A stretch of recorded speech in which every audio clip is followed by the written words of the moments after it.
I want you to picture this for a moment. It is late and the building has emptied out, but you are still there running the one thing you've gotten very good at. The assay only you know how to run with those specific conditions. The model you have tuned for 2 years. And a quiet thought surfaces, the one you keep pushing back down. If this exact thing stops mattering, what do I actually have? You think about the student a year ahead of you. Brilliant defense, and then you watch them stall, unable to turn the 5 years of deep expertise into a door that opened anywhere outside their narrow niche. You're pouring yourself out for a stack of skills that could be outdated in 5 to 10 years, and somewhere you'll already know it. You notice you're more anxious than you used to be. You get sick more often. You feel less like yourself every semester, and you keep promising yourself it will all be worth it on the day you defend. Here's what I need you to hear. The degree is not the asset. The skills are not the asset either. The one thing that will still be paying you 20 years from now is the mind you built while you earn the degree. And almost nobody builds it on purpose. Hi, if you're new here, I'm Lydia Park, Dermath PhD in Biomedical Engineering, NSF Grant Awardee, and current UV postdoc. And today I want to show you the one asset in your whole PhD that compounds instead of expiring, what it actually pays you for the rest of your life, and why the people you build it with may matter more than the building itself.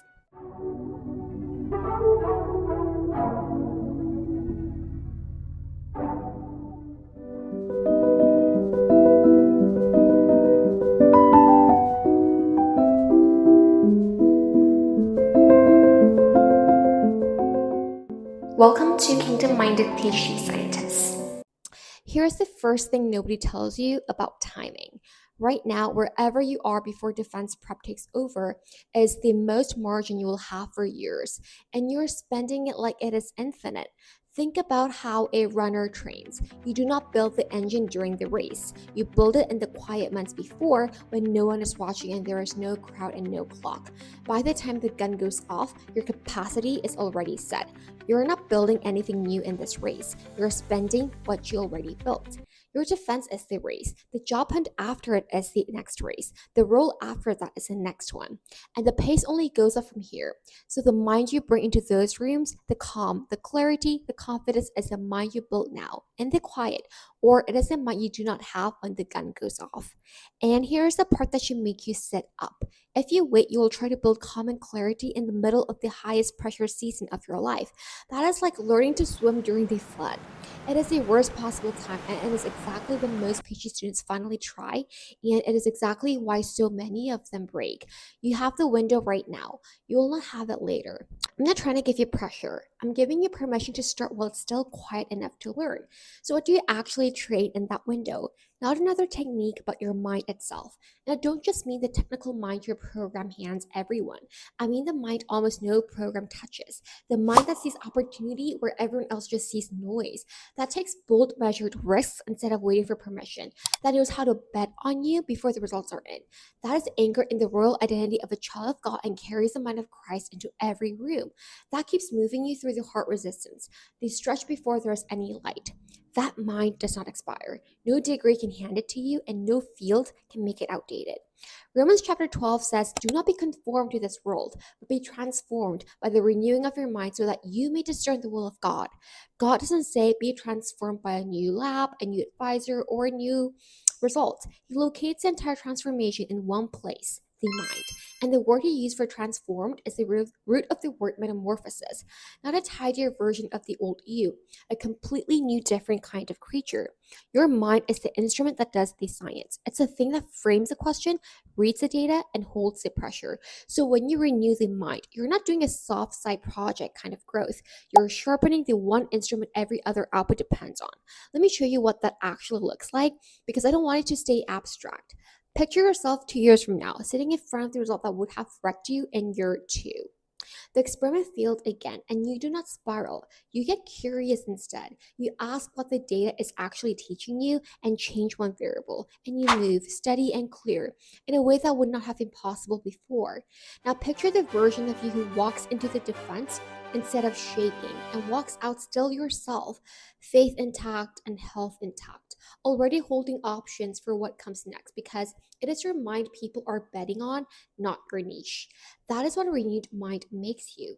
Steady under pressure, clear when it counts, and still fully yourself. And it is not a personality you were born with or without. It is trained and it pays you in four ways you can name. Sharper thinking, because you learn to think clearly under pressure instead of freezing. A real boost of confidence, the kind rooted in who you are and not in whether the last experiment worked. Discipline that holds after the motivation runs out. And a small circle of people who know your work and your character before you ever need a reference, so your network is quietly built before the job and internship hunt, instead of like scrambled together in a panic after. That is the payoff. One trained mind and everything else sharpens. This is the real reason this matters. The mind you train now doesn't just help you survive the PhD, it pays you for the rest of your life in three ways a degree never can. First, it hands you agency and it makes you obsolescence proof. The exact skills you're grinding on right now, the protocol, the software, the technique like qPCR, can be gone in 5 to 10 years. I mean, look at what AI has changed for us in the last few years. A mind that sees opportunity in the noise and knows how to bet on you doesn't expire when the field moves on. That is the difference between being trapped, taking whatever role will have you because your one narrow skill is all you have, and having real options, choosing your next move from freedom in academia, in industry, or in the thing you build yourself. You stop living at the mercy of whether your niche stays relevant. You become someone who is valuable in any room, in any season, because the asset was never the technique, it was the mind. Second, it compounds your earning power. Think about what an asset really is. It is something that pays you more than once over and over again, and a real asset appreciates over time. Your trained mind is the only part of this entire degree that behaves that way. The raise, the stronger offer, the equity in what you build, the grant you finally learn how to win, they all trace back to a mind that kept getting sharper while everyone else's skills quietly lost value. The author of Rich Dad Poor Dad, Robert Kiyosaki, said your mind is your greatest asset. A compounding mind earns you wealth you can't yet imagine because it keeps finding and seizing what other people walk right past. Third, it lets you finish without losing yourself and it guards your health while you do. You can earn the degree and lose the person. You have seen it before. The scientist who crosses the defense stage, brilliant and hollow, faith worn thin, body wrecked, unrecognizable in a bad way to the person who started. But a Christ anchored mind is what makes sure the one who walks across the stage is still you, still whole, still anchored in being a child of God first and a scientist second. And that protection is not only spiritual, it is physical.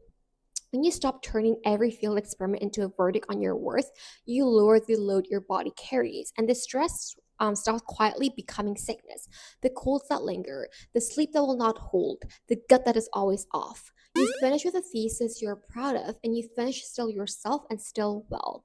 Now, the part I learned the hard way, you can't train the mind by yourself.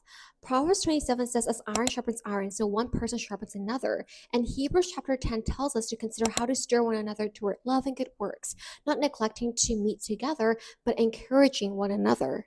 On their own terms, both verses say the same thing. Growth is not a solo act. Iron does not sharpen itself. You're shaped by who you're in the room with. And here's why that is not optional for you specifically. Every single day, you're surrounded by Babylon's messages. Your worth is not your productivity. You need one more paper to matter. Everyone is ahead of you. You should already know this by now. Failure means you're not good enough, or you have to figure this out alone.